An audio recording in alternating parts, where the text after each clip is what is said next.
সূরার নাম সূরাতুন নাহল। নাহল শব্দের অর্থ হলো মৌমাছি।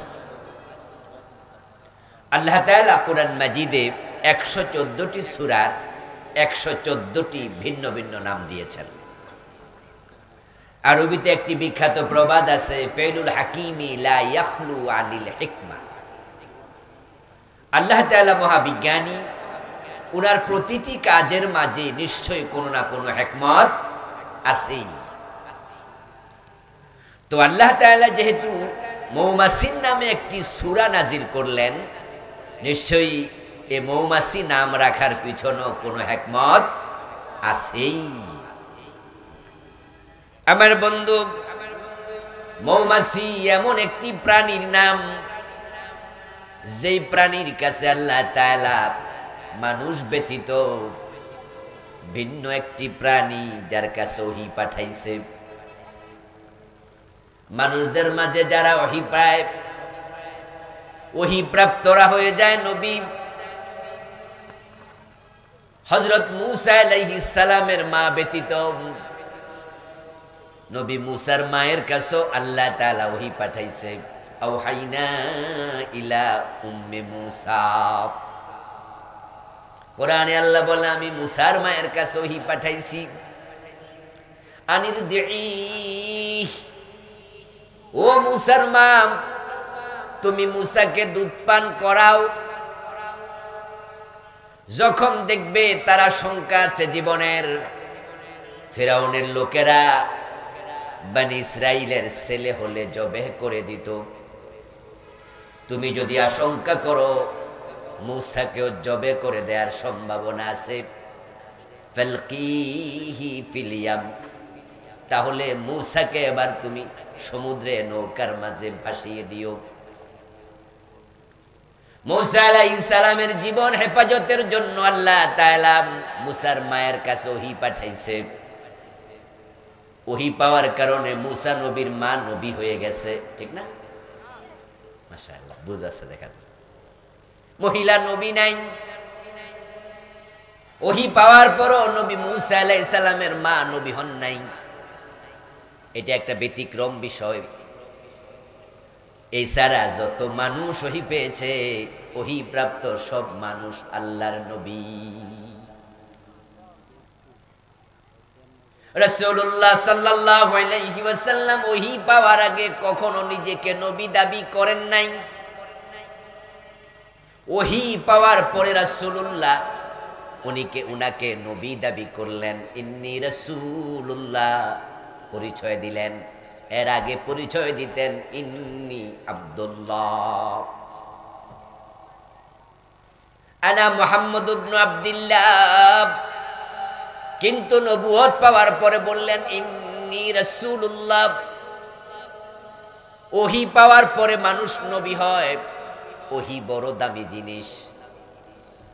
আল্লাহ তাআলা মানুষ ব্যতীত একটি প্রাণীর কাছে ওহী পাঠাইছে, যে প্রাণীর নাম হলো মৌমাছি। ওয়াউহা রাব্বুকা ইলান নাহল আনিত্তাখিযী মিনাল জিবালি বুয়ুতা। ও নবী মুহাম্মদ, আপনার রব মৌমাছির কাছে ওহী পাঠাইছে। সুবহানাল্লাহ পড়েন। মৌমাছি ওহী প্রাপ্ত প্রাণী। এই প্রাণীটার নামে কোরআনের নাম, সূরার নামকরণ করে আল্লাহ আমাদেরকে দিক নির্দেশ করেন, তোমরা এবার এটা নিয়ে গবেষণা করো। কোরআন শুধু তেলাওয়াত করে তাকে রাখার কিতাব না গবেষণার কিতাব? সবাই একটু মুখ লাড়েন। কোরআন কি তেলাওয়াত করে শুধু তাকে রেখে দেওয়ার কিতাব নাকি? বরং যারা কোরআন পড়ে, কোরআন বোঝে না, কোরআন নিয়ে গবেষণা করে না, আল্লাহ তাআলা তাদেরকে গাধার সাথে তুলনা দিচ্ছেন। মাসালুল লাযীনা হুমিলুত তাওরাত সুম্মা লাম ইয়াহমিলুহা কামাসালিল হিমার ইয়াহমিলু আসফারা। আল্লাহ তাআলা বলেন, তাওরাত পেয়েছে, কান্দে নিয়ে হেঁটে বেড়াইছে, কিন্তু তাওরাতে আমি আল্লাহ কি বলেছি তা বোঝে নাই, তা মানে নাই। ওই লোকগুলো গাধার মতো। গাদার পিঠে আটা, গাদার পিঠে চিনির বস্তা তুলে দেন।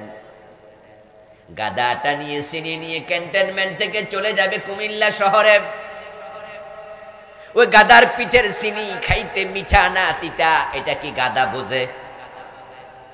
কথা বলবেন না আপনারা? কি বাড়িতে সিদ্ধান্ত নিয়েছেন? যত কথা সব হুজুর একা কইব। কি ভাবি মানা করে দিছে? যারা বউ না হেরা না কয়, আর বউওয়ালারা চুপ করে রয়েছে। গাদা যে পিঠে করে চিনি নিল ক্যান্টনমেন্ট থেকে কুমিল্লা শহরে, চিনি কি তিতা না মিঠা গাদা কি বোঝে? কিন্তু বোঝা বইল কিনা? যারা তাওরাত পেয়েছে, তাওরাত পড়েছে, কিন্তু তাওরাতে আমি আল্লাহ কি বলেছি তা বোঝে নাই, বোঝার চেষ্টা করে নাই। কামাসালিল হিমার, তারা গাদার মতো। আর আল্লাহ যদি কাউরে গাদা কয় তাহলে এটা আল্লাহর পক্ষ থেকে নেয়ামত না দমক? আমরা যদি কেউ গাদা কয় খুশি হইবেন তো? আমার বন্ধু গাদা বললে আমরা বুঝি এটা একটা গালি, মানে অজ্ঞ মূর্খ বুঝানো হয়।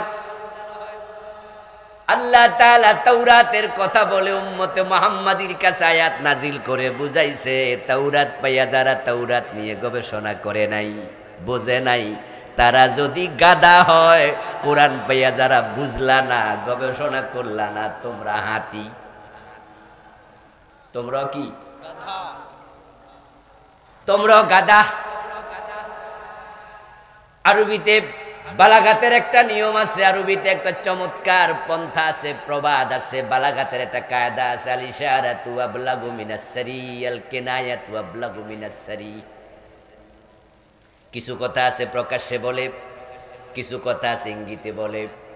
তো বালাগাতের একটি নীতি হলো প্রকাশ্য কথার চেয়ে ইঙ্গিতের ক্ষমতা বেশি। এজন্য ফার্সিতে বলে আকদ মান কো ইশারা বাসত, বেআকল কো ঠিসারা না বাসত। কই যারা আকলওয়ালা তারারে ইঙ্গিত দিলে তারা বুঝালা, কয় এনাফ। আর বেআকলরে গুতা দিল মনে করে মাছি দৌড়াইছে। আকলওয়ালারা যদি কয় সামনে যাইস না, গেলে বাঁশ দিব, হে কইব কি কয়, তাহলে যাব না, মান সম্মান টিকবে না। আর বেআকলরে কইলে হে দৌড় মারবো, কয় যাক বাঁশ দিলে ঘরে লাগামো। আমার বন্ধু বেআকলকে ঘুষি দিল, বোঝে না, আকলওয়ালা কি ইশারা দিলে বোঝে। এবার বলুন তো, ইসলাম কি মূর্খের ধর্ম না শিক্ষিতের ধর্ম? এজন্য কোরআনে যত আয়াত আছে, এক নাম্বার আয়াত ছিল, এক নাম্বার অর্ডার ছিল ইকরা। ইকরা শব্দের অর্থ কি? তাহলে বোঝা গেল ইসলামওয়ালাদের সাথে পড়ার সম্পর্ক খুব বেশি। ইসলাম হলো পড়ুন্না লোকের ধর্মের নাম। ও প্রিয় ভাইরা, আল্লাহ তাআলা নাহালের নামে, মৌমাছির নামে সূরা নাজিল করে আমাদেরকে বুঝান। এবার তোমরা এটা নিয়ে গবেষণা করো। যারা গবেষণা করে না কোরআন নিয়ে, আল্লাহ কোরআনে বলছেন তাদের অন্তরে তালা দিল কে? আফালা ইয়াতাদাব্বারুনাল কুরআন আম আলা কুলুবিন আকফালুহা।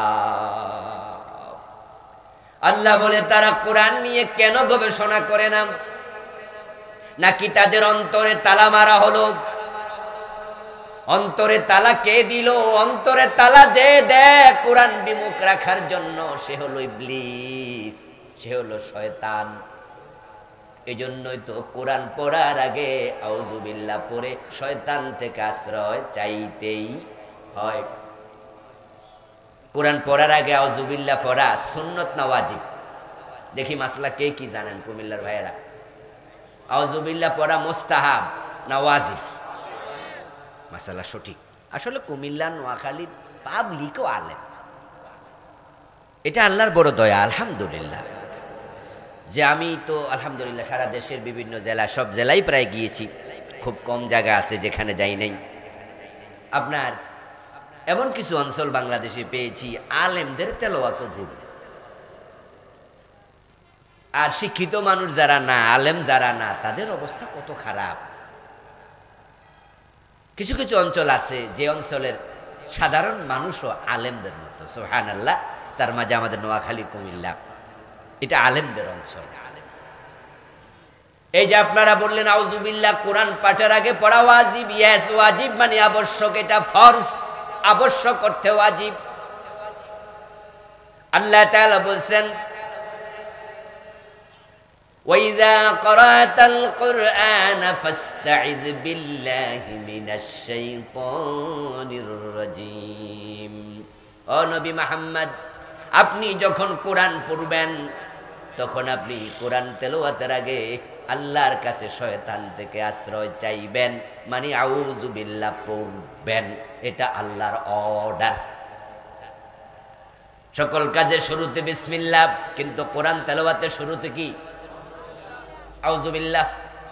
ভাত খাওয়ার আগে কি, ঘুমানোর আগে কি, টয়লেটে যাওয়ার আগে কি, সব জায়গায় আল্লাহর নাম বিসমিল্লাহ পড়তে হয়। মসজিদে ঢুকতে আল্লাহুম্মা আফতাহ লি আবওয়াবা রাহমাতিক, সব জায়গায় আমরা বিসমিল্লাহ পড়ি। খাওয়ার আগে বিসমিল্লাহ, গাড়ি তুলতে বিসমিল্লাহ। কুল্লু আমরিন যিবালিন লাম ইউবদা বিসমিল্লাহ লাম ইউবদা বিসমিল্লাহি ফাহুয়া আবতার আও আক্তা। যদি আল্লাহর নাম নিয়ে বিসমিল্লাহ না নিয়ে কাজ শুরু হয়, রাসূল বলে সে কাজ বরকত শূন্য থাকে। এজন্য সব কাজে শুরুতে পড়তে হবে বিসমিল্লাহ। কোরআন তেলাওয়াতের আগে কেন আউযু বিল্লাহ, কেন আউযু বিল্লাহ পড়তে আল্লাহ বললেন? এর কারণ হচ্ছে কোরআন মানুষের অন্তর, কারণ ইবলিস মানুষের অন্তরের মাঝে তালা লাগাইয়া দেয়। এ কোরআন আপনি পড়বেন, কিন্তু আপনার কলবের মাঝে শয়তান যাইয়া তালা লাগাইয়া দিল। তাহলে কোরআনে আল্লাহ কি বলল আপনি বুঝবেনও না, মানবেনও না। আর যে বুঝে না, মানে না, শুধু তেলাওয়াত করার কোনো মূল্য নেই। তেলাওয়াতে সওয়াব হবে তখন এ কোরআন বুঝা এবং মানার নিয়তে পাঠ করা হবে যখন। যেই লোকেরা কোরআন বুঝার নিয়তে, পড়ার মানার নিয়তে পড়ে না, ওই লোকগুলোর পড়ার কোনো দামই নাই। কারণ কোরআন শুধু তেলাওয়াত করার জন্য আল্লাহ নাজিল করেন নাই। হ্যাঁ, আমরা কোরআন পড়ব, প্রতি অক্ষরে 10 নেকি। কেন? আল্লাহ নেকি দিবেন অগণিত, যদি আপনার নিয়ত থাকে আমার রব কি বলেছে আমি বুঝতে চাই, জানতে চাই, মানতে চাই। যখনই আপনি ক্লাস 1-এ পড়বেন, মক্তবে পড়বেন, তখনই কোরআনের বড় আলেম হয়ে যেতে পারবেন নাকি? কিন্তু শুরুটা হবে সে নিয়তে, পড়াটা হবে সেই নিয়তে। তাহলে 10 নেকি শুধু না, আরো বেশি নেকি। কিন্তু আপনি বুঝবার চিন্তাই নাই। আল্লাহ আপনাকে তিরস্কার করেছে, গাধা বলেছে। আরে কায়েতে বলছে তোমার অন্তরে তালা লাগাইল কে? তাহলে যে সমস্ত লোকেরা তেলাওয়াত করে বুঝে না, বুঝার চিন্তাও নাই, ওই সমস্ত লোকদেরকে আল্লাহ বলছে তাদের অন্তরে শয়তান তালা দিয়েছে। আর যারা কোরআন পড়েই না, বুঝেই না, মানেই না, তেলাওয়াতও করে না, তারা আমাদের আলোচনার ভিতরে নাই, ওরা আমাদের সাবজেক্টের বাইরে। জুমার নামাজে খতিব সাহেব আলোচনা করতে গিয়ে বলছে ভাইরা নামাজে কাজা করবেন না, নামাজ যদি কাজা করেন 1 ওয়াক্তের জন্য 80 হোক বা দোজক। এক মুসল্লি জিগাইল হুজুর হোক বা কি? 2,88,00,000 বছর। হুজুর বলেন কি? 1 ওয়াক্ত কাজা করলে 2,88,00,000 বছর জাহান্নামে জ্বলা লাগবে। তো আমার বাড়ির পাশের আব্দুল করিম, হে তো নামাজই পড়ে না, হুজুরকে হেরেতে হোক বাই নাই। যার নামাজি নাই হেতের আবার কিসের হোক বা? হে হোক বা সারা। যারা কোরআন পড়েই না, ও সমস্ত লোক আমাদের সিলেবাসে নাই। আমি আলোচনা করছি তাদের জন্য যারা আল্লাহর কোরআন পড়ে, যারা ভালো মানুষ। এখন যারা কোরআন পড়ে, কোরআন গবেষণা দরকার আছে না নাই? এখন কোরআন বুঝার জন্য, গবেষণার জন্য পড়ার মানুষের সংখ্যা খুবই কম। এখন গবেষণা আপনারাও করেন না, গবেষণা আমরাও করি না। এখন কোরআন এমন এক কিতাব যেটা তামাম পৃথিবীতে গবেষণা হচ্ছে সবচেয়ে কম, যার কারণে মুসলমানের মাঝে এখন বিজ্ঞানী পাওয়া যায় না।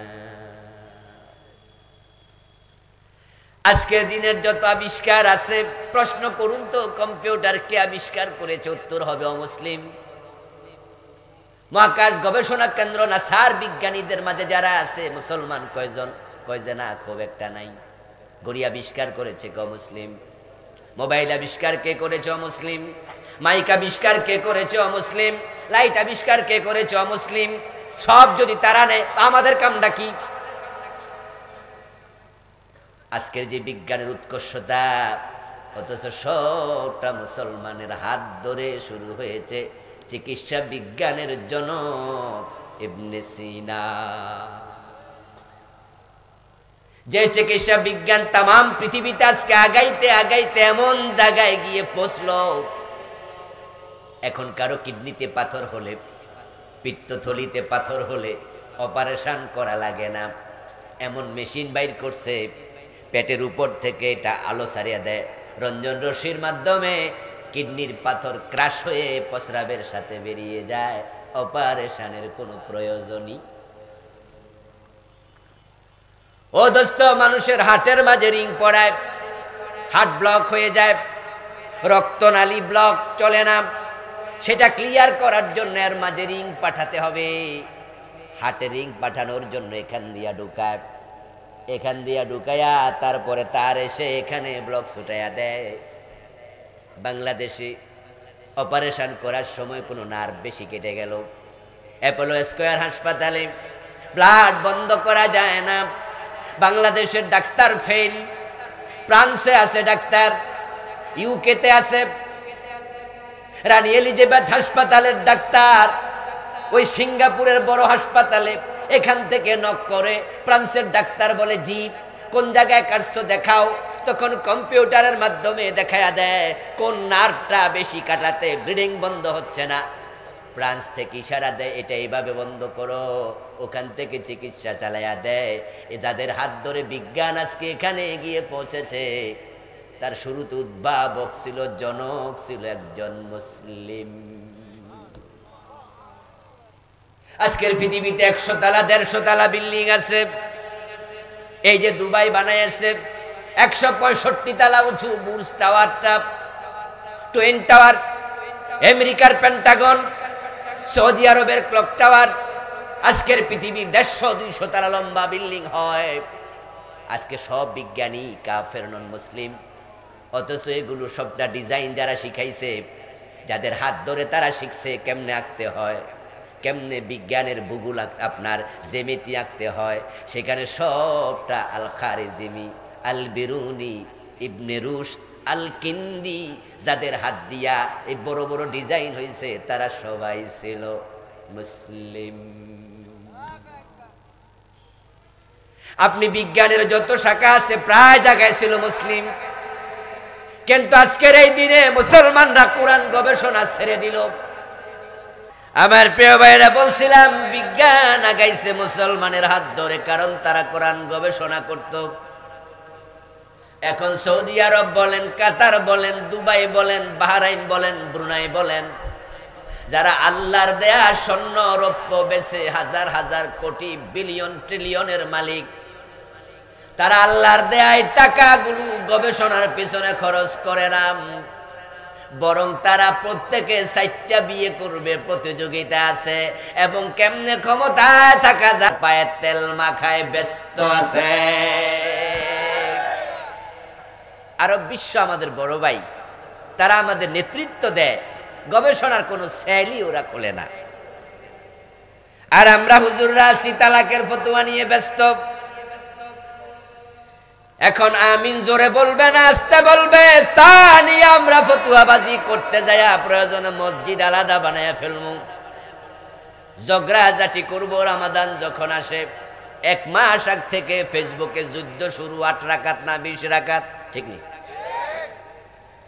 গবেষণা আজকে আমাদের কাছেও নাই, ওদের কাছেও নাই। কবি নজরুল এজন্য আফসোস করে বলেছিলেন, বিশ্ব যখন এগিয়ে চলছে, এখনো তোমরা বসে বিবি তালাকের ফতুয়া খুঁজছ কোরআন হাদিস চষে। হানাফি শাফি মালিকি হাম্বেলি মিটেনি গোল, আজরাইল আসিয়া হাকিয়া কহিল তল ফিতল। এখন মাযহাবি ইখতিলাফ, বহু তালাকের ফতুয়া, মিন জোরে নাস্তে 8 রাকাত না 20 রাকাত তারাবি, এই নিয়ে আমরা আছি ব্যস্ত। এগুলো করতে করতে আজরাইল আইসা কয়, হুজুর ওঠেন, আপনি যাওয়ার সময় হয়েছে। গবেষণা যেহেতু কমে গেছে, আর কি করব, গবেষণার দরকার বিষয় কিছু উৎসাহব্যঞ্জক কথা বললাম। এবার আসুন বন্ধু, যে সূরা নিয়ে আলোচনা করছি, মৌমাছি নামক সূরা, এই নিয়ে বিজ্ঞানীরা অনেক গবেষণা করেছে। আমাদেরও ছোট্টখাট্ট কিছু অবজারভেশন আছে। এই সূরা আল্লাহ তাআলা মৌমাছির নামে নাজিল করলেন কেন? আমি তাকিয়ে দেখলাম এই সূরার মৌমাছি নামক প্রাণীর দিকে, এর মাঝে এমন কিছু বৈশিষ্ট্য আছে যেগুলো আমল করলে, নিজের ভিতরে নিলে জান্নাতি মানুষ হওয়া যায়।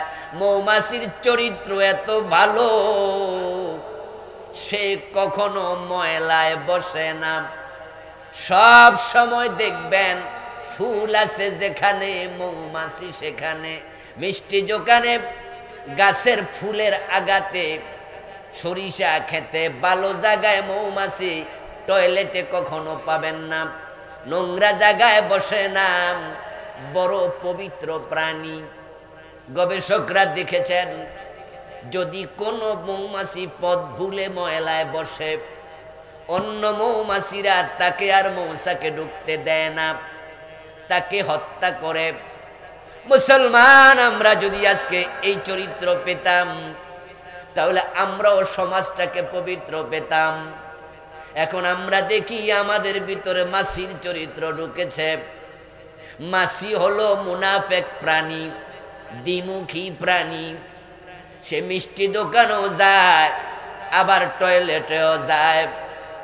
তাই তো প্রিয় নবীজি বলেছেন, মাছি যখন কোনো খাবারের মাঝে ডুব দেয়, বসে, যদি একটা ফাঁকা উপরের দিকে দেখো, তোমরা এটারে ধাক্কা দিয়ে আর সুবাইয়া দিও, কারণ তার এক ফাঁকার মাঝে থাকে বিষ, ক্ষতিকারক জিনিস, এবং সে সেটাই প্রথমে ডুবাইয়া দেয়। অন্য পাখার মাঝে আল্লাহ রেখেছে প্রতিষেধক, সেটা দিতে চায় না। তোমরা ডুবাইয়া দিও, দুইটা একসাথে ডুবলে তাহলে একটাতে ক্ষতি আর একটাতে লাভ হবে, সমান সমান। এখন মুসলমানের আমরা মাছির মতো সমাজের জন্য ক্ষতিকারক হয়ে গেলাম। গত 15 বছরে আমরা দেখেছি, এই 15টা বছর যারা দেশ চালাইছে, তারা বাংলাদেশে কুফরি এবং শিরকের সাপ্লাই দিয়েছে, এবং তারা আলেম ওলামাদেরকে জেলখানায় নিছে, কাউকে ফাঁসি দিছে, কাউকে জেলে 13 বছর রেখে দিছে। পুরা মাছির চরিত্র উল্টাটা যা। মাছি ময়লায় যায়, মাছি আবার আপনার মিষ্টি দোকানে যায়, সে দ্বিমুখী। মৌমাছি নাম রেখেছে আল্লাহ উত্তম প্রাণী, শুধু ভালো জায়গায়, সে একমুখী। তাই মৌমাছি নন্দিত, মাছি হলো নিন্দিত। এখন মুসলমানের অবস্থা হলো, মাহফিলও আছে, সিনেমা হলেও আছে, মসজিদও যায়, সুদী ব্যাংকেও টাকা রাখে, হুজুরের ওয়াজ শুনে জিন্দাবাদ বলে, আবার হুজুর আল্লাহর আইনের পক্ষে কথা বললে রাজাকার বলে গালি দেয়। আশ্চর্য চরিত্র। মাহফিলে আসলো ওয়াজ শুনতে, মাহফিলের সভাপতি সেক্রেটারির পদ দখল করলো। কয়দিন পরে মমতাজ বেগম আসবে, আইয়ুব বাচ্চু আসবে, জেমস আসবে। ওখানে দাওয়াত দিলে আবার সভাপতি হওয়ার জন্য সেখানেও চলে যায়। ওখানেও 1.5 লাখ 2 লাখ টাকা দিয়ে প্রধান অতিথির চেয়ার দখল করে। একই ব্যক্তি মাহফিলও প্রধান অতিথি, গানেও প্রধান অতিথি। সে দ্বিমুখী, সে মাছির চরিত্র পেয়েছে। সমাজের জন্য মাছি কল্যাণ বয়ে আনে না। আল্লাহ বুঝাইলেন, মৌমাছির মতো হও, একমুখী হও। মৌমাছি যদি ময়লা জায়গায় বসে, সতীর্থরা তাকে আর বাসায় ঢুকতে দেয় না। ঠিক এই চরিত্রটা যদি আমরা ভালো মানুষরাও পেতাম, যারা সুদখোর ঘুষখোর, তাদেরকে এলাকার নেতা বানানো যাবে না, তাহলে তারা নিজেরাও ভালো হতে বাধ্য হতো।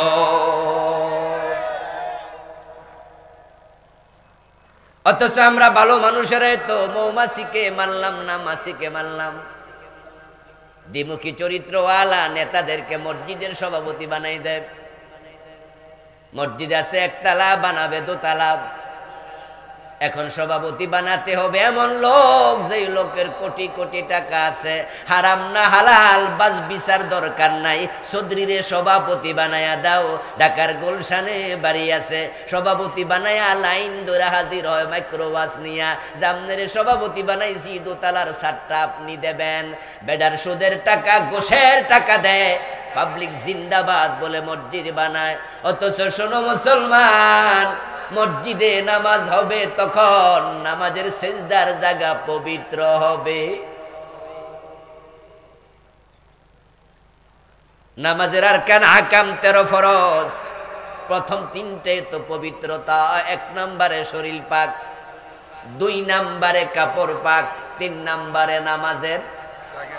তো তুমি সুদের টাকা দিয়া মসজিদের টাইলস লাগাইছো, তুমি তো সেজদার জায়গা না পাক বানাইয়া দিছ।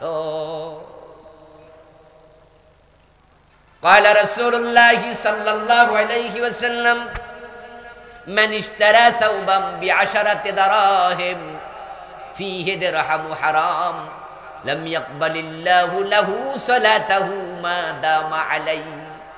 প্রিয় নবীজি বলেন, 10 দিরহাম দিয়ে কাপড় কিনলে 9 দিরহাম হালাল, 1 দিরহাম হারাম। তোমার কাপড়ের টাকায় যখন হারাম ঢুকে গেছে, ওই কাপড় পরে যতই নামাজ পড়ো 1 রাকাত কবুল হবে না, কারণ কাপড়টা নাফাক হয়ে গেছে। আমরা মাছি খুঁজি, মৌমাছি খুঁজি না। অথচ আল্লাহ তাআলা কোরআন মাজিদে বলছেন, ইন্নামা ইয়ামুরু মাসাজিদাল্লাহ মান কানা ইউমিনু বিল্লাহি ওয়াল ইয়াউমিল আখির।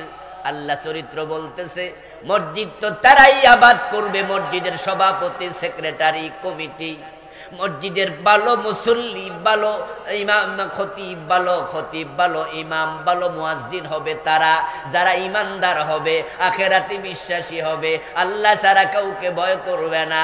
আল্লাহ চরিত্র বলে ভালো মানুষ হবে সভাপতি, সেক্রেটারি। আর আমরা পয়সাওয়ালা খুঁজি ভালো মানুষটাকে। ওই যে হুজুর, কুনারে সভাপতি বানায় লাভ কি? ভালো মানুষ কিন্তু টাকা তো নাই। আমরা সুদখোরকে, ঘোষখোরকে খুঁজি। পাগল হয়ে গেলাম মসজিদ বিল্ডিং বানানোর জন্য। অথচ রাসূলুল্লাহর মসজিদ ছিল কাঁচামাটি। হাদিসে পাওয়া যায়, রাতের বেলায় বৃষ্টি হলে, সকাল বেলায় ফজরের নামাজে রাসূল যখন সেজদা থেকে উঠতেন, ওনার নাকের মাঝে, কপালের মাঝে কাদা মাটি লেগে থাকতো। মসজিদ ছিল কাঁচা, মুসল্লি ছিল পাকা। এখন মসজিদ হইছে পাকা, মুসল্লি হইছে। এয়ার কন্ডিশন লাগায়া মুসল্লি ধরে রাখা যায় না। ফজরের টাইম 1 কাতার 1.5 কাতারের বেশি হয় না। জুমার দিন হুজুরের ওয়াজ যতই মজা লাগুক, 1:15 বাজলে মুসল্লিরা এসির ভিতরে বসে আছে, তাও অস্থির। একবার তাকায় হুজুরের দিকে, আরেকবার তাকায় ঘড়ির দিকে, হুজুরে বুঝায়া দেয়, হুজুর টাইম শেষ, আর কত। সুবহান রাব্বিয়াল আলা 3 বার যদি হুজুর ধীরস্থির ভাবে সেজদায় পড়ে, মুসল্লি সহ্য হয় না। এসি মসজিদ, তাও মুসল্লি অস্থির। হুজুরের সেজদায় গিয়া কাশ দিয়া মিস কল দেয়, বুঝাইয়া দেয়, হুজুর আমার তো শেষ, সামনে কদ্দুর গেছে। অথচ নবীজি সাহাবারা নামাজে দাঁড়াতেন, এমন ঘটনাও আছে, পাখি গাছ মনে করে মাথায় বিশ্রাম নিছে। পায়ের মাঝে তীর ঢুকেছে, আলী নামাজে তীর খুলছে, আলী টের পায় নাই। নবী মুহাম্মদ সাল্লাল্লাহু আলাইহি ওয়াসাল্লাম নামাজ পড়তেন, তারে মাকাদামাহু, লম্বা হওয়ার কারণে পায়ে পানি এসে পা ফুলে যেত। আর আমরা 20 রাকাত তারাবি 18 মিনিটে পড়া খুশি। হুজুরের তেলাওয়াতের গতি কনকট বিমানের চেয়েও বেশি। তো মসজিদ তুমি এসি করে কি লাভ হলো? এজন্য মৌমাছির চরিত্র জীবনে নাও। যে পায়ে হেঁটে মাদ্রাসায় যাও, যে পায়ে হেঁটে মাহফিলে এসেছো, এই পায়ে হেঁটে আর সিনেমা হলে যাবা না। যেই পকেট থেকে মাহফিলে চাঁদা দিয়েছো, ওই পকেট থেকে গানে কখনো চাঁদা দেয়া হবে না। যেই লোক মসজিদ মাদ্রাসায় এসে সভাপতি সেক্রেটারি হয়েছে, প্রধান অতিথি হইয়া মাহফিলে গেছে, সিদ্ধান্ত নেবে সেই আমি কোনোদিন গানে আর প্রধান অতিথি হব না। যদি এই সিদ্ধান্ত আমরা নিতে পারি, আমি আর গানে যাব না, এই পায়ে হেঁটে শ্রোতা পাবে কই? এই পকেট থেকে আর গানে টাকা দেব না, তাহলে টাকা পাবে কই? সভাপতি সেক্রেটারি যারা আছে মসজিদ মাদ্রাসা মাহফিলে, এলাকার নেতা, তারা যদি সিদ্ধান্ত নেয় গানে আর মেহমান হব না, যুবকেরা মেহমান পাবে কই? বাধ্য হইয়া গান বন্ধ করে সবাই মাহফিলের আয়োজন করবে। কিন্তু আমরা হয়ে গেছি মাসি, আমরা সব দিকে হাত রাখি। ইদা লাকুল্লাযীনা আমানু ক্বালু আমান্না ওয়া ইদা খালাউ ইলা শায়াতিনহিম ক্বালু ইন্না মাআকুম। মাহফিলও তিনি অতিথি, গানেও তিনি অতিথি। জিজ্ঞাসা করলে বলে, হুজুর আমরা তো রাজনীতি করি, আর মাহফিলে যেমন আমাদের ভোটার আছে, গানের অনুষ্ঠানেও তো আমাদের ভোটার আছে। এই জন্য মাহফিলে আইসা 1 লাখ টাকা দিছে। মাহফিলে যারা ভোটার আছে, আয়োজক আছে, তারা কইছে জিন্দাবাদ, মারহাবা। আর মনে মনে কে যাক, এই এলাকার ভোট মোটামুটি নিশ্চিত, কনফার্ম। এখন গানের অনুষ্ঠানে যা আবার ভোটার আছে, হুজুর এখন ওদেরকেও তো 1.5 লাখ 2 লাখ দেয়া লাগে, না হয় ওখানে আর ভোট পাবো না তো। হুজুর আপনারা তো আর রাজনীতি বোঝেন না, আমরা তো সবার সাথে মিলে টিলে চলি, তো এই জন্য ওখানেও যাওয়া লাগে। আমি বলি, দোস্ত দুনিয়ার নেতৃত্বের জন্য তুমি মাসি হতে যেও না, বরং এই দেশে আলহামদুলিল্লাহ এমন কিছু ব্যক্তি আছে যারা তাদের গলায় গামছা লাগাইয়া গানের মাহফিল, গানের অনুষ্ঠান নিতে পারবে না। তারা পাবলিকের ভোটের জন্য মাসির মতো চরিত্রের হবে না। যারা দ্বিমুখী হয়, কোরআনের ভাষায় তাদেরকে মুনাফেক বলে। সমাজের অধিকাংশ নেতা তারা মুনাফেক হয়ে বসে আছে। যদি কোনো মৌমাছি ময়লায় বসলে সতীর্থরা তাকে আর জায়গা না দেয়, আমরা যারা আজকের মাহফিলে আছি, আমরা সিদ্ধান্ত কমপক্ষে নেব, যারা দুদিকে যায়, মুনাফেক হয়, তাদেরকে আমরা নেতা হওয়ার জন্য ভোট দেব না। এই সিদ্ধান্তকে আমরা নিতে পারি না। আমরা মাছিদেরকে প্রমোট করতে চাই না, আমরা মৌমাছিকে করতে চাই। মৌমাছির চরিত্রের একটা চমৎকার দিক হলো পরোপকারিতা। একটা মৌমাছি মধু সংগ্রহ করার জন্য সকালবেলায় বের হয়ে দৌড়াতে শুরু করে। 2 ঘন্টা 3 ঘন্টা 4 ঘন্টা 5 ঘন্টা ফুলে ফুলে দৌড়ায়। যতটুকু মৌমাছি ফুল থেকে সংগ্রহ করে সবটা পেটে নিয়া মৌচাকে ফিরে এখানে ব্যাংকের অ্যাকাউন্টের মতো জমা করে।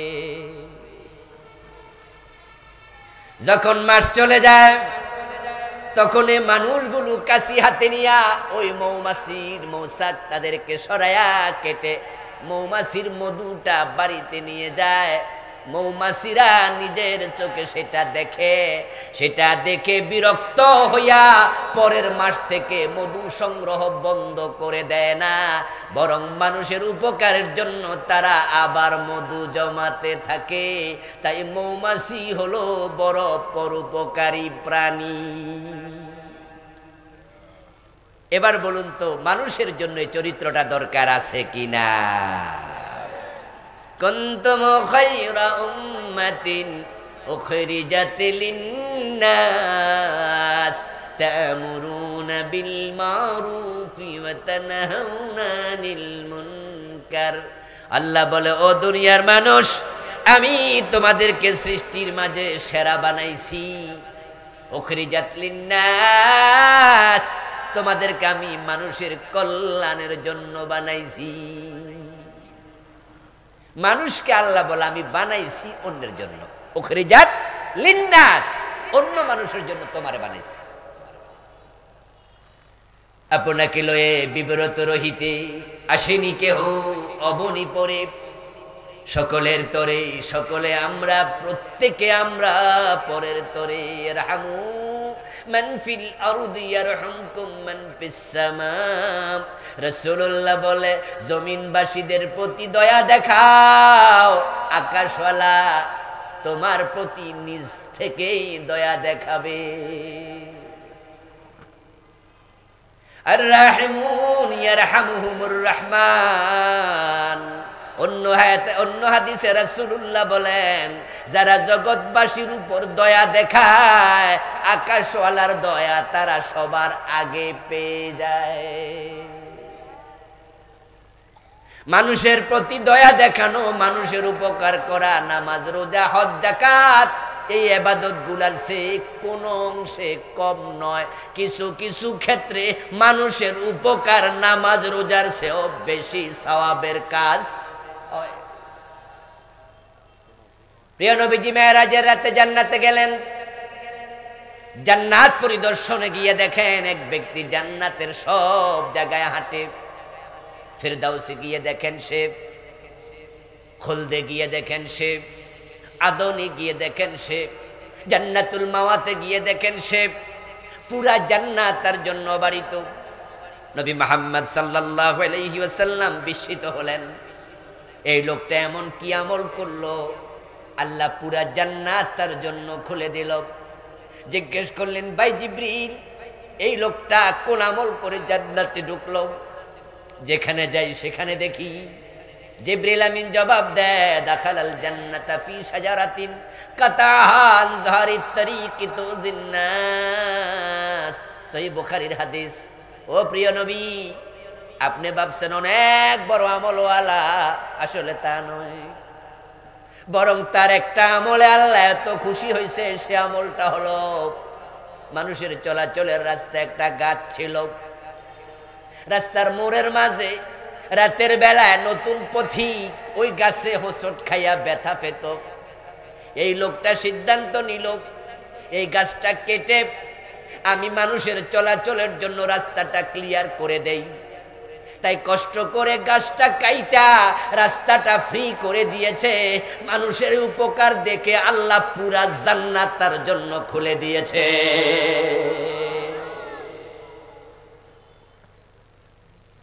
ছোটকালে মাদ্রাসায় পড়ছি, প্রাইমারি লেভেলে আপনারাও পড়েছেন। কবির কবিতা, হাসরের দিন বলিবেন খোদা হে আদম সন্তান, তুমি মোর সেবা করনি যবে চিনু রোগে অজ্ঞান।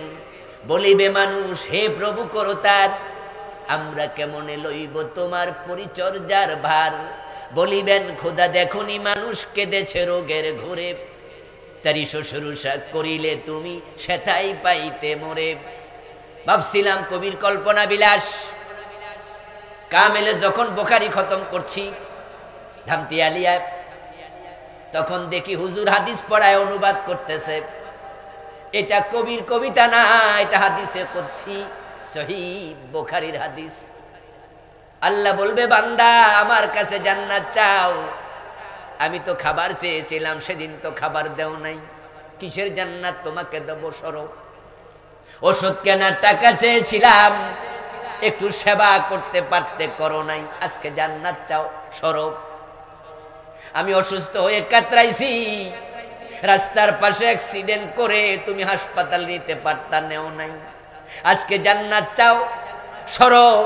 মানুষ বলবে, আল্লাহ আপনি এসব কি বলেন? আপনি কবে খাবার চাইলেন, কবে টাকা চাইলেন, কবে অসুস্থ হলেন? তখন আল্লাহ বলবে, ওই যে গরিব খাবার চেয়েছিল তাকে দিলে আমি আল্লাহকেই দেয়া হতো। সহিহ বুখারী তার একটি হাদিসে আছে, ফাইনাল্লাহা ইয়াতাকাব্বালুহা বিয়ামিনিহি। মানুষ যখন নিজের হালাল কামাই থেকে একটা খেজুর দান করে, মান তাসাদ্দাকা বিআদলি তামারাতিন মিন কাসাবিন তাইয়িবিন ফাইনাল্লাহা ইয়াতাকাব্বালুহা বিয়ামিনিহি। গরিবের প্লেটে একটা খেজুর 5টা টাকা যখন আপনি আমি দেই, রাসূলুল্লাহ বলেন প্লেটে পড়ার আগে আল্লাহ নিজের ডান হাত বিছায়া দেয়। মৌমাছি পরোপকারী। এবার বলুন তো, চরিত্রটা আমাদের ভিতরে দরকার আছে কিনা? এই ভাইয়েরা বলেন, দরকার আছে? এটা নিজের ভিতরে ওয়াজিব করে নেন, ওয়াজিব করে নেন, ওয়াজিব করে নেন। রহমান আপনার প্রতি অবারিত রহমত দেবে। আরে ভাই, শুধু একটা কুকুরকে পানি খাওয়াইয়া এক পতিতা জীবনের সব গুনাহ মাপ পাইয়া গেছে, এমন হাদিস কি আপনারা শোনেন নাই? এটা সহিহ বুখারীর হাদিস। কুত্তারে পানি খাওয়াইছে মাত্র। পিপাসিত কুকুর জিহ্বা বের করে হাঁপাচ্ছে, ওই চরিত্রহীনা নারী মরুদ্যানের পাশ দিয়ে অতিক্রম করতে গিয়ে দেখছে, মনের মাঝে মায়া জাগলো, হাইরে কুকুরটা তো মরুদ্যানে নামতে পারে না কোফে, কারণ কোফ তো খাড়া, চারপাশে মরুভূমি, মরুদ্যান খাড়া থাকে কোফ। মহিলা পায়ের চামড়ার মোজা খুলে ওড়নার সাথে বেঁধে কোফে ফেলেছে, সামান্য পানি উঠল, কুকুরের মুখে দিয়েছে। রহমানের রহমতের দরিয়ায় জোশ উঠে গেছে, জোয়ার উঠে গেছে। আমার ছোট্ট মাখলুক কুত্তারে যদি মহিলা পানি খাওয়াইতে পারে, দয়া দেখাতে পারে, আমি কেন তার প্রতি দয়া দেখাতে পারবো না? আমার রাসূল বলেন, আল্লাহ একসাথে জীবনের সব গুনাহ মাফ করে জান্নাত দিয়ে দিছে। কুকুর এমন এক প্রাণী যেটা থাকলে ফেরেশতা পর্যন্ত যায় না, রহমতের ফেরেশতা থাকে না, এত নিকৃষ্ট।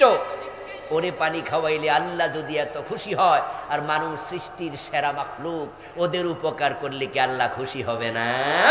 এই জন্য মৌমাছির এই গুণটা আমরা নিতে চাই। পরোপকারী হন, পরোপকারী হন, পরোপকারী হন, স্বার্থপর হবেন না। স্বার্থপর লোককে আল্লাহ পছন্দ। মৌমাছির চরিত্রের একটি চমৎকার দিক হলো, মৌমাছি বড় ঐক্যবদ্ধ, এমন এক প্রাণী যেটা একা কখনোই চলে না। মৌচাক যদি ভেঙ্গে দেয় ফেলবেন, এলাকা থেকে মৌচাক মৌমাছি তাড়াইয়া দেবেন, এক একটা এক এক জায়গায় থাকতে দেখবেন না, সবগুলো আবার একসাথে যে কোনো জায়গায় বাসা বাঁধে। ঐক্যবদ্ধ থাকার শিক্ষা মৌমাছি থেকে নাও। আজকের পৃথিবীতে 250 কোটি মুসলমান, তারা যদি ঐক্যবদ্ধ থাকত, পৃথিবীর কোথাও মুসলমান মাইরি খেত না।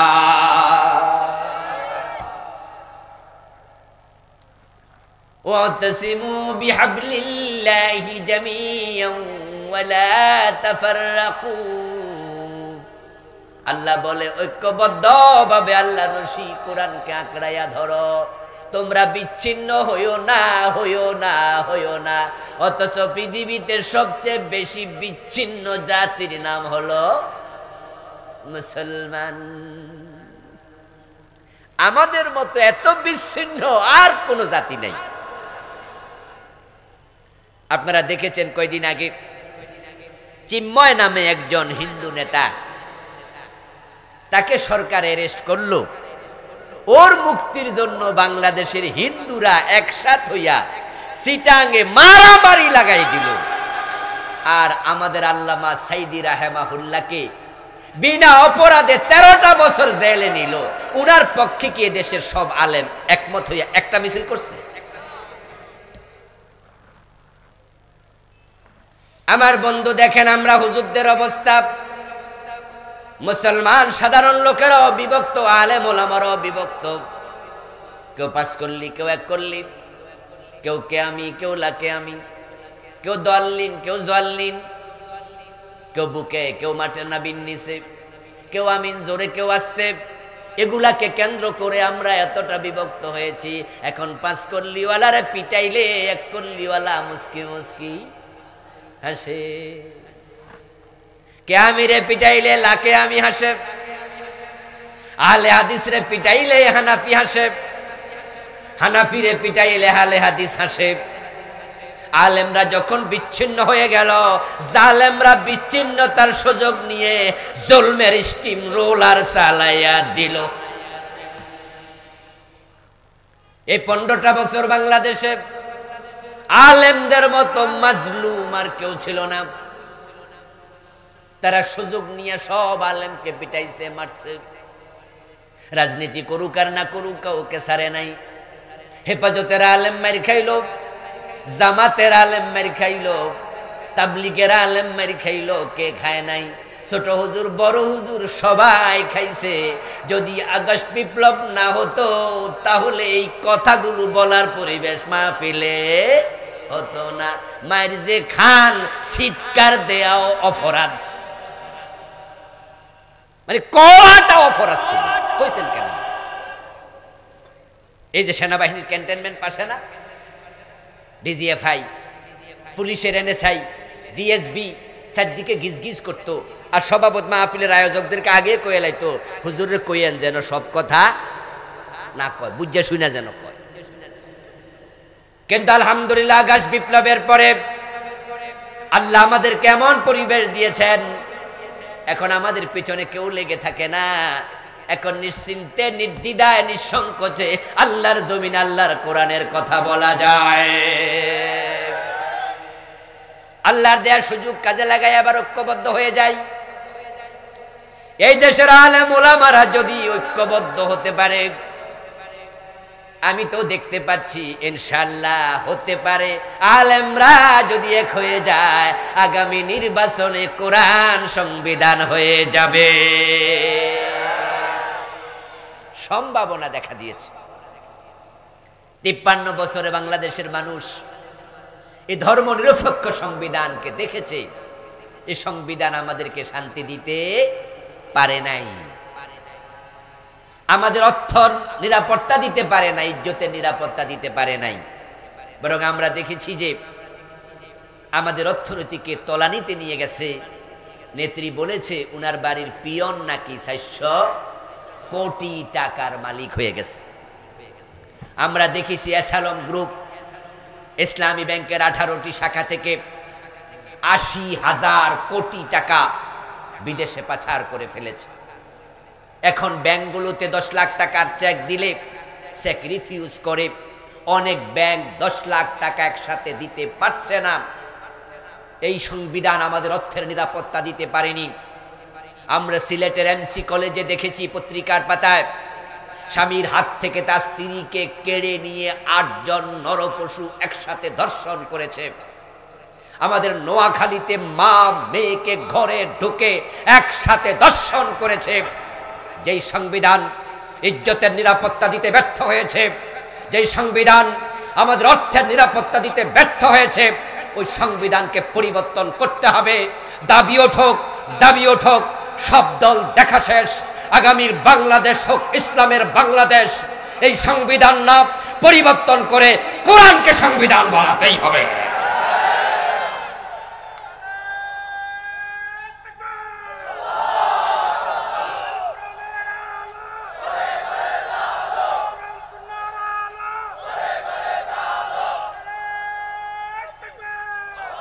আমার প্রিয় ভাইয়েরা, এজন্য ঐক্যবদ্ধ হওয়া দরকার। আল ইত্তেহাদ কুওয়া, একতার মাঝে আছে শক্তি।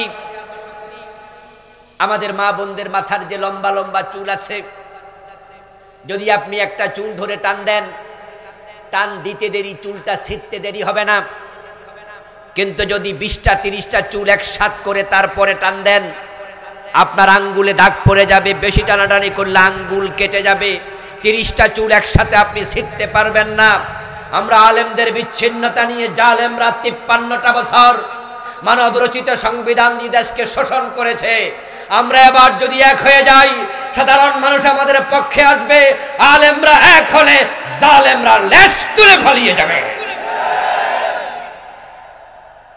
মৌমাছি ঐক্যবদ্ধ জীবন যাপন করে, যার কারণে মৌচাকের পাশ দিয়ে যখন কেউ হেঁটে যায় তখন সে মৌমাছির বাসাকে সমীহ করে হেঁটে যায়, গুতা দেওয়ার সাহস করে না, কারণ জানে সবটি একসাথে ধরবে। আমরা আলেমরা বিচ্ছিন্ন, তাই জালেমরা আমাদেরকে মেরেছে, জেলে দিয়েছে। যদি আমরা আলেমরা এবার এক হয়ে যেতে পারি, ইখতিলাফ ছিল, ইসলামে ইখতিলাফ থাকবে। ইমাম শাফি একরকম ফতোয়া বলেছেন, ইমাম আবু হানিফা ভিন্ন ফতোয়া দিয়েছেন। এটা আছেই, কোন হাদিসে আমিন জোরে আছে, কোন হাদিসে আস্তে আছে।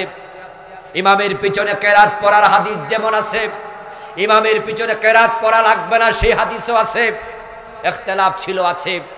ইখতিলাফ সহ আমরা একমত হতে চাই। আল ইত্তেফাক মা আল ইখতিলাফ, যদি আমরা ইখতিলাফকে পাশে রেখে ঐক্যবদ্ধ হয়ে যেতে পারি, মৌমাছির বাসার পাশ দিয়ে যাওয়ার সময় যেমন কেউ গুতা মারে না, আক্রান্ত হওয়ার ভয়ে আলেমরা একমত হয়ে গেলে জালেমরা আঙ্গুল তোলার সাহস করবে না। আমরা আলেমরা রাস্তায় নামলে তারা লেজ তুলে পালাবে। আমার প্রিয় ভাইয়েরা, মৌমাছির মাঝে চমৎকার একটা গুণ হলো প্রতিবাদের গুণ। মৌমাছির মুখের মাঝে একটা হুল আছে। মৌমাছি নিয়ে গবেষণা করেছেন এমন একজন ব্যক্তির গবেষণা একটি প্রবন্ধ পড়লাম। মৌমাছি নিয়ে গবেষণা করে নোবেল প্রাইজ জিতেছেন একজন বিজ্ঞানী। তার গবেষণায় দেখলাম তিনি বলছেন প্রত্যেক মৌমাছির মুখে আল্লাহ সৃষ্টিকর্তা মাত্র একটা হুল দিছে। যখন সে আক্রান্ত হয় তখন সে হুলটা ব্যবহার করে। কিন্তু মজার ব্যাপার হলো ওই হুল যখন কেউ ব্যবহার করে সে মৌমাছিটা আর বাঁচেই না। সে হুল দিলে নিজে মরে যায়। একজন মানুষকে যদি 1000 থেকে 1100 মৌমাছি একসাথে হুল মারে, এই পরিমাণ বিষ হবে, যে পরিমাণ বিষে মানুষটা মরবে। 200-400 মৌমাছি যদি হুল দেয় সে মরবে না, অসুস্থ হবে। বিষ কম, তাই 1100-র উপরে লাগবে হুল। কিন্তু মৌমাছি 1100-ই মরে যাবে যদি হুল দেয়।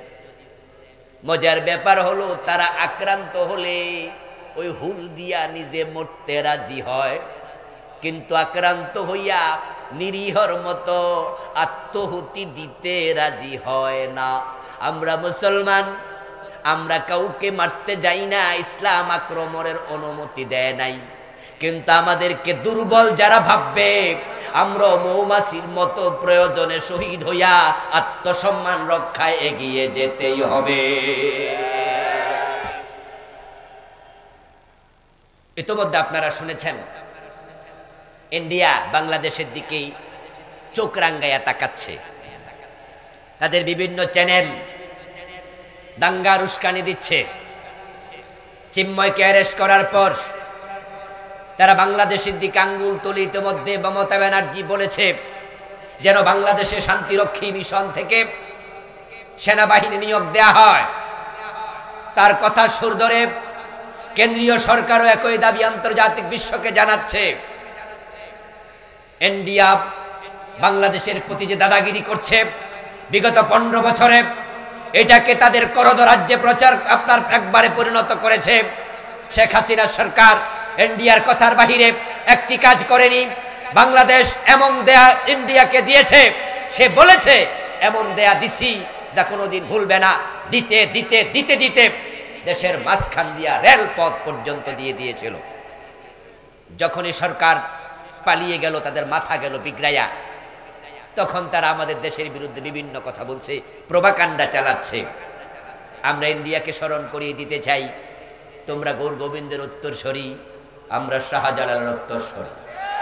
তোমাদের দেশ বড় হতে পারে, তোমাদের সৈন্য সংখ্যা বেশি হতে পারে, তোমাদের জনশক্তি বেশি হতে পারে, একটা জিনিস আমাদের বেশি আছে, সেটা হলো আল্লাহর উপরে ঈমান। আমরা 18 কোটি মুসলমান যদি 2 হাত তুলে 36 কোটি লাঠি নিয়ে দাঁড়াই, আমাদেরকে তোমরা থামাতে পারবে না।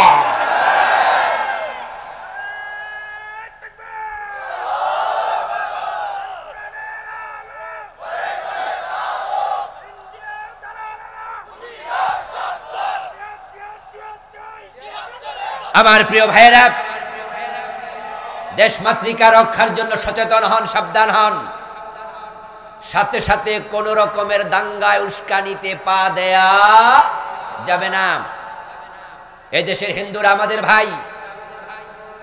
হিন্দু বৌদ্ধ খ্রিস্টান সহ যত জাতি উপজাতি বাংলাদেশে আছে, আমরা একসাথে শান্তির সাথে শত সহস্র বছর বসবাস করছি। বাংলাদেশের ইতিহাসে দাঙ্গার কোনো ইতিহাস পাওয়া যায় না। বরং হিন্দুদের দোকানে আমরা খরচ করি, হিন্দুদের বিপদে আমরা এগিয়ে যাই। তারা টাকা চাইলে ভিক্ষা হিসাবে আমরা টাকা দেই।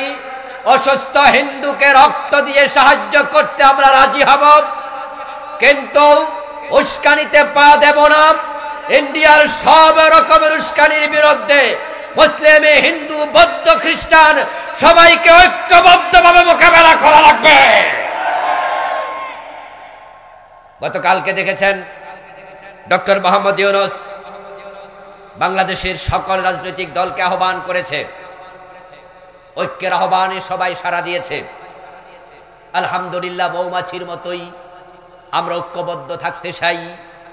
একতার মাঝে শক্তি আছে যা প্রতিরোধ করা যায় না, আর বিচ্ছিন্ন হলে দুর্বল হওয়া লাগবেই। আমার দোস্ত, শুধু ঐক্যবদ্ধ থাকলেই হবে না। মৌমাছির মাঝে আর একটা গুণ হলো, সবগুলো মৌমাছি একজন নেতাকে মেনে চলে। মৌমাছিদের ভিতরে একটা বড় সাইজের মৌমাছি আছে যেটার নাম মৌরানী। যখন মৌচাক ভেঙে দেয় তখন মৌরানী তার নেতৃত্বে সব মৌমাছিকে নিয়ে ভিন্ন জায়গায় বাসা বাঁধে। ওই মৌরানী যায় যেদিকে, বাকি হাজার হাজার মৌমাছি ছোটে সেদিকে। এক নেতার নেতৃত্ব মেনে চলছে। এবার বলুন তো, মুসলমানের মাঝে নেতৃত্বের আনুগত্য করার বিধান আছে না নাই? তাম দুনিয়ার মানুষেরা দিন 5 বার 5 ওয়াক্ত নামাজে যখন দাঁড়ায়, মসজিদে নেতা হয় কয়জন? লাখ লাখ মানুষ আরাফার ময়দানে যখন নামাজ পড়ে, হজ করার জন্য আরাফার মাঠে হাজির হয়, সেখানে আমিরুল হজ থাকে কয়জন? ভাষণ দেয় কয়জন? নামাজের ইমামতি করছে, মসজিদ থেকে লাখ লাখ লোক তার পিছনে নামাজ পড়তেছে। আল্লাহ তাআলা দিনে 5 বার একজনকে ইমাম বানায়া আনুগত্য করে নামাজ শিখায়া বুঝায়া দেয়, তোমাদের মাঝেও একজন নেতা থাকতেই হবে।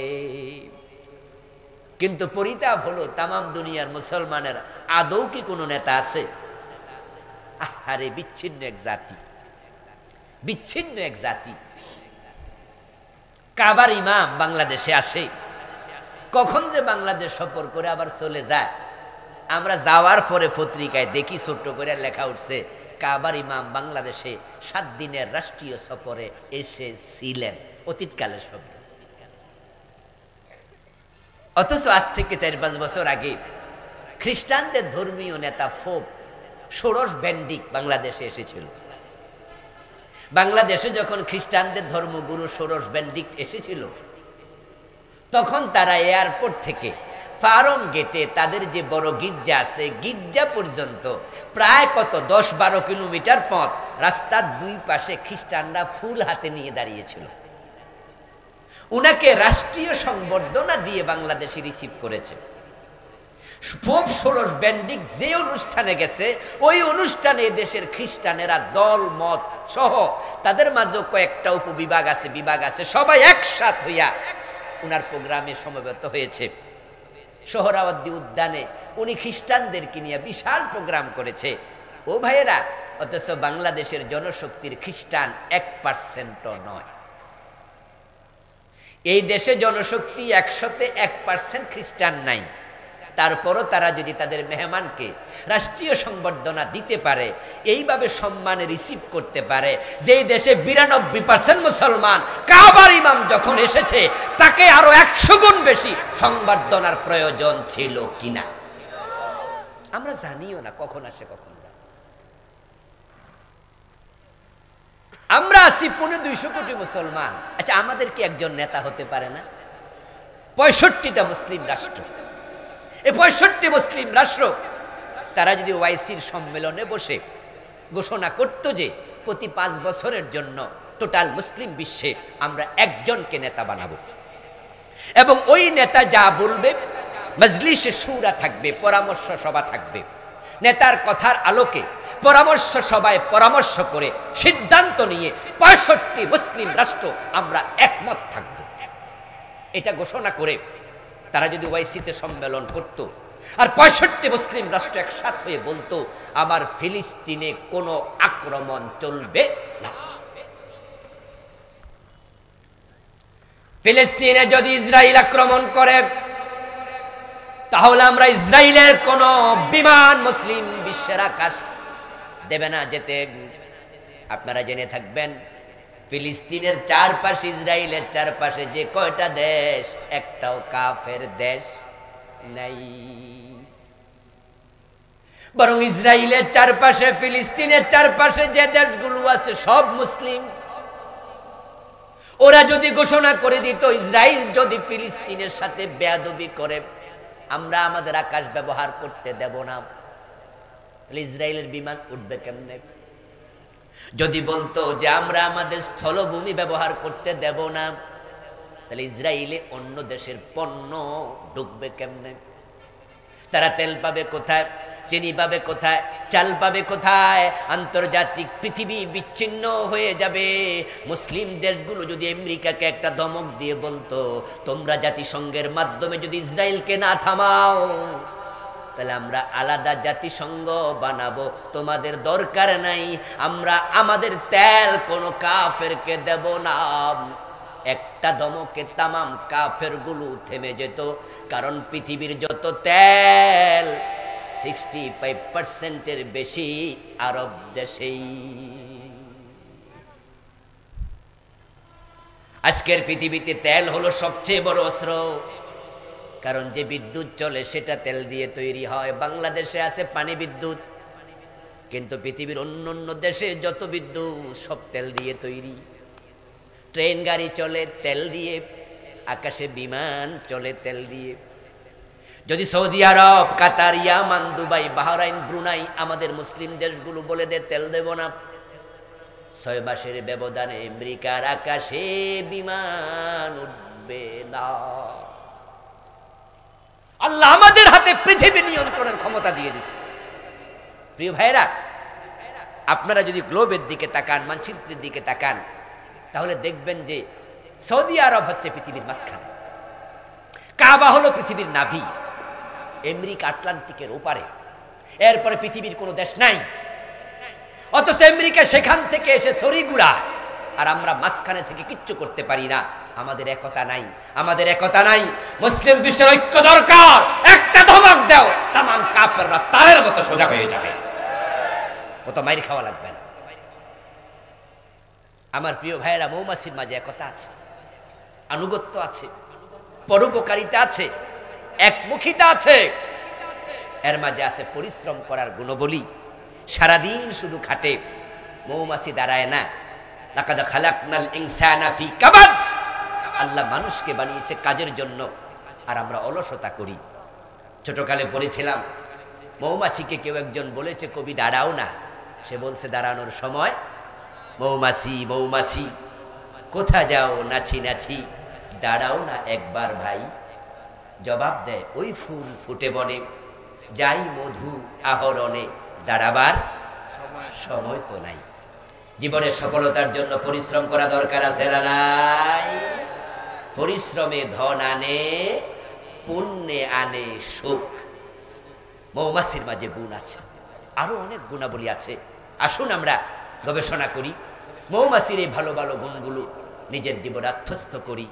আল্লাহ তাআলা আমাদের সকলকে সূরা নাহলের মূল মর্মবাণীগুলো নিজের জীবন আত্মস্থ করার তৌফিক দিন। সবাই বলি আমিন।